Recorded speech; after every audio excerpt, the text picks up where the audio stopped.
One day I will become A CM ಅನ್ನೋದು ನಾನು big boss ಇಂದ ಕೇಳಿರೋ ಪದ. ನೆಕ್ಸ್ಟ್ ನಾನು ಸಿಎಂ ಆಗ್ತೀನಿ ಅಂತ ಹೇಳ್ತಿದ್ರಾ. ಸೊ ಜೈಲ್ಗೆ ಹೋಗಿ ಬಂದ್ಮೇಲೆ ಅದೃಷ್ಟ ಕುಲಾಯಿಸುತ್ತೆ ಅನ್ನೋ ಮಾತನ್ನ ನಾವು ಕೇಳಿದೀವಿ ಕೂಡ. ಸೊ ಐ ಥಿಂಕ್ ಸೊ 2 ಸಲ ಹೋಗಿ ಬಂದಿದ್ದೀರಿ ಅನ್ಸುತ್ತೆ. 4 ಸಲನಾ? ಓಕೆ.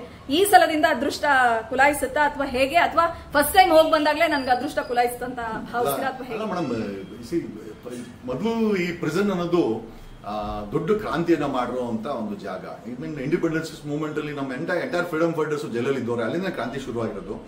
ಸೊ ಎರಡನೇದು ನೀವು ಅದೃಷ್ಟ ಅಂತಂದ್ರೆ ತಿಹಾರ್ ಜೈಲ್ಗೆ ಡಿ ಕೆ ಶಿವಕುಮಾರ್ ಹೋಗಿ ಬಂದ್ಮೇಲೆ ಡೆಪ್ಯೂಟಿ ಸಿಎಂ ಆದ್ರು. ಡಿ ಕೆ ಶಿವಕುಮಾರನಿಗೆ ಅದೃಷ್ಟ ಕುಲಾಯಿಸೋದಾದ್ರೆ ಜಗದೀಶ್ ಕುಮಾರ್ಗೆ ಯಾಕೆ ಕುಲಾಯಿಸಬಾರದು ಅನ್ನೋದು ನಮ್ಮ ಪ್ರಶ್ನೆ. So D K is the best example. D K ಜೈಲ್ಗೆ ಹೋಗ್ಮೇಲೆ ನಿರ್ಮಲಾ ಸ್ವಾಮೀಜಿ ಹೇಳಿದ್ರು ಸಿಎಂ ಆಗ್ತಾರೆ ಅಂತ. ನಿರ್ಮಲಾ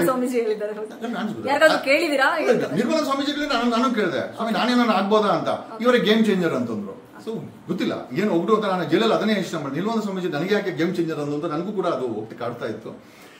ಸರ್, ನೀವು ಅನ್ಕೊಂಡಂಗಾಗ್ಲಿ ಗೇಮ್ ಚೇಂಜರ್. ಬಿಗ್ ಬಾಸ್ ಅಲ್ಲಿ ನೀವು ಗೇಮ್ ಚೇಂಜರ್ ಆಗಿದ್ದವರು. ನಾನು ಸಿನಿಮಾಟಿಕ್ ಆಗಿ ತಗೊಳ್ಳೋದಾದ್ರೆ ನೀವು ಸಿಎಂ ಆಗ್ಲಿ, ಬಟ್ ಏನಂದ್ರೆ ಇಮೇಜ್ ನ ಕ್ಯಾರಿ ಮಾಡೋದಕ್ಕೆ ಜಗದೀಶ್ ಅವ್ರಿಗೆ ಗೊತ್ತಿಲ್ಲ. ಒಂದು ಸ್ಟೇಟಸ್ ಇತ್ತು, ಒಂದು ಸೆಲೆಬ್ರಿಟಿ ಪಟ್ಟ ಬಂತು ಬಿಗ್ ಬಾಸ್ ಇಂದ ಬಂದ್ಮೇಲೆ, ಅದನ್ನ ಕ್ಯಾರಿ ಮಾಡೋದು ಗೊತ್ತಾಗ್ಲಿಲ್ಲ. ಜನಸಾಮಾನ್ಯರ ಒಟ್ಟಿಗೆ ಇರಬೇಕು, ಜನಸಾಮಾನ್ಯರನ್ನ ಚೆನ್ನಾಗಿ ಇಟ್ಕೋಬೇಕು. ಅದು ಬಿಟ್ಬಿಟ್ಟು ಅವ್ರ ಮೇಲೆ ಮುಗಿ ಬೀಳ್ತಾರೆ. ಸಿಟ್ಟು, ಆಕ್ರೋಶ, ದೌರ್ಜನ್ಯ, ದಬ್ಬಾಳಿಕೆ ಜನಸಾಮಾನ್ಯರ ಮೇಲೆ ಜಗದೀಶ್ ಮಾಡ್ತಾರೆ ಅನ್ನುವಂತ ಆರೋಪಕ್ಕೆ ಜಗದೀಶ್ ಸರ್ ಉತ್ತರ. ಇಲ್ಲಿ ನಾವು ಈಗ ಜನಸಾಮಾನ್ಯರ ಮೇಲೆ ನಾವು ಯಾರು ಬಿದ್ದು ಇಲ್ಲ. ಜನಸಾಮಾನ್ಯರಿಗೆ ಯಾರು ತೊಂದರೆ ಆಗಲಿ, ಜನಸಾಮಾನ್ಯರಿಗೋಸ್ಕರ ಕೆಲಸ ಮಾಡ್ತಾರೆ. ಒಬ್ಬ ಡ್ರಗ್ ಪಾರ್ಟಿ ನಡೀತಾ ಇದ್ರೆ ಅದು ಜನಸಾಮಾನ್ಯ ಅಂತ ಹೇಳಕ್ಕಾಗಲ್ಲ. ಇಟ್ಸ್ ಒಂದು ಪಿಟಿ ಕ್ರಿಮಿನಲ್ ಗ್ಯಾಂಗ್ ಅದು, ಅಥವಾ ಒಂದು ಆ ಕನ್ಸೈನ್ಮೆಂಟ್ಗೆ ಅಲ್ಲಿ ಬಂದು ಗಾಂಜಾ ಹೊಡೆದು ಏನೋ ಕ್ರೈಮ್ ಮಾಡಿ there might be part of society, ಸಮಾಜದ ಒಂದು ಭಾಗ ಇರ್ಬೋದು. But they are criminals. ನಮ್ಮ ಧ್ವನಿ ಕ್ರಿಮಿನಲ್ಸ್ ವಿರುದ್ಧ. ನಮ್ಮ ಧ್ವನಿ ಬೆಂಗಳೂರಲ್ಲಿ, ಕರ್ನಾಟಕದಲ್ಲಿ ಗಾಂಜಾ, ಅಫೀಮು, ಟೈಡೋಲು ಇಂಥ ಮಾರಾಟ ಮಾಡಿ ಕ್ರೈಮ್ ಮಾಡೋರ ವಿರುದ್ಧ.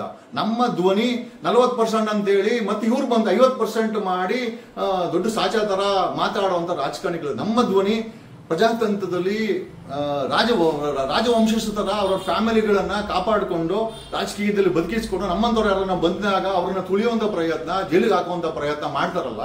ಸೊ ಇದರ ವಿರುದ್ಧ. ಆಮೇಲೆ ರಾಜಕೀಯ ಅನ್ನೋದು ಅಥವಾ ಸಿಎಂ ಪಟ್ಟ ಅನ್ನೋದು ಯಾರಪ್ಪನ ಮನೆ ಆಸ್ತಿ ಅಲ್ಲ. ಸಿದ್ದರಾಮಯ್ಯವ್ರ ಮನೆ ಆಸ್ತಿ ಏನಲ್ಲ, ಡಿ ಕೆ ಶಿವಕುಮಾರ್ ಮನೆ ಆಸ್ತಿ ಏನಲ್ಲ, ಯಡಿಯೂರಪ್ಪನ ಮನೆ ಆಸ್ತಿ ಏನಲ್ಲ, ಒಡಕಲ್ ಕುಮಾರಸ್ವಾಮಿ ಅವ್ರ ಮನೆ ಆಸ್ತಿ ಏನಲ್ಲ.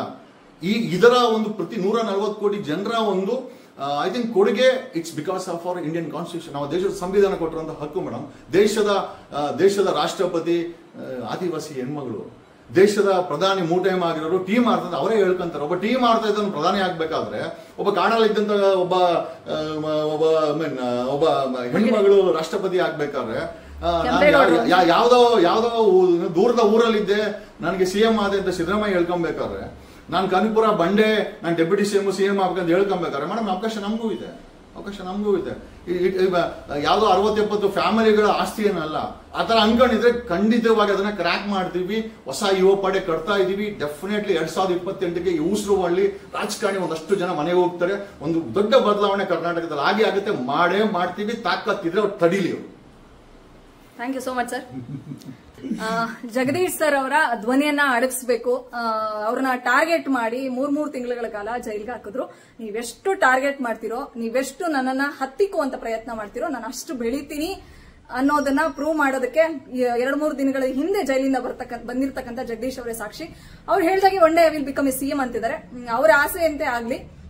ಎಲ್ಲರೂ ಅದೇ ಅವ್ರು ಹೇಳ್ದಾಗೆ ಆದಿವಾಸಿ ಸಮುದಾಯದ ಹೆಣ್ಣುಮಗಳು ರಾಷ್ಟ್ರಪತಿ ಆಗ್ಬೇಕಾದ್ರೆ, ಯಾವುದೋ ಹಳ್ಳಿಗಾಡಿನಿಂದ ಬಂದಂತ ವ್ಯಕ್ತಿ ಸಿಎಂ ಆಗ್ಬೇಕಾದ್ರೆ ನಾನು ಯಾಕೆ ಆಗ್ಬಾರ್ದು ಅನ್ನೋ ತರದ ಮಾತುಗಳನ್ನ ಆಡ್ತಿದ್ರೆ ಅದು ಆಗ್ಲಿ. ಕೆಂಪೇಗೌಡರ ವಂಶಸ್ಥರಿಗೆ ಸಂಬಂಧಪಟ್ಟಂತಹ ಜಗದೀಶ್ ಅವ್ರನ್ನ ಮುಂದಿನ ದಿನಗಳಲ್ಲಿ ಸಿಎಂ ಆಗಿ ನೋಡುವಂತ ಅವಕಾಶ ಸಿಗುತ್ತಾ ಆ ಕ್ಷಣಕ್ಕಾಗಿ ಅವ್ರ ಕುಟುಂಬಸ್ಥರ ಜೊತೆಗೆ ನಾನು ವೇಟಿಂಗ್ ಅಂತ ಹೇಳ್ತಾ, ತುಂಬಾ ಏನ್ ಹೇಳ್ತಾರೆ, ಜನಸಾಮಾನ್ಯರ ಮೇಲೆ ದೌರ್ಜನ್ಯ ದಬ್ಬಾಳಿಕೆ ಮಾಡ್ತಾರೆ, ಇನ್ನು ಸಿಎಂ ಆಗಿಲ್ಲ ಆಗ್ಲೇ ಈ ತರದ ಒಂದು ಪೌರುಷವನ್ನ ಪ್ರದರ್ಶನ ಮಾಡ್ತಾರೆ ಅಂತ ಹೇಳ್ತಿದ್ದಾರೆ. ಅಲ್ಲಿ ಬೇರೆ ತರದ ಚಟುವಟಿಕೆಗಳು ನಡೀತಾ ಇದ್ದಿದ್ರಿಂದ ವಾಯ್ಸ್ ರೈಸ್ ಮಾಡಬೇಕಾದಂತ ಸಮಯ ಬಂತು. ಗುಂಡು ಹಾರಿಸೋದಕ್ಕೂ ಒಂದು ಕಾರಣ ಇತ್ತು, ನನ್ನ ಜೀವದ ರಕ್ಷಣೆಗೋಸ್ಕರ ಅನ್ನುವಂತ ಕ್ಲಾರಿಟಿಯನ್ನ ಕೊಟ್ಟರು. ಮತ್ತಷ್ಟು ಇನ್ಫಾರ್ಮೇಶನ್, ಮತ್ತಷ್ಟು ಸಂದರ್ಶನಗಳನ್ನ ಮಾಡ್ತಾ ಹೋಗ್ತೀನಿ. ಈಗ ತುಂಬಾ ಬಿಸಿ ಇದಾರೆ. ಸೊ ಮುಂದಿನ ಸಂದರ್ಶನಕ್ಕೆ ಅನುವು ಮಾಡಿಕೊಡ್ತಾ ಈ ಒಂದು ಸಂದರ್ಶನವನ್ನ ವೈಂಡ್ ಅಪ್ ಮಾಡ್ತಾ ಇದ್ದೀನಿ. Thank you so much Jagadish.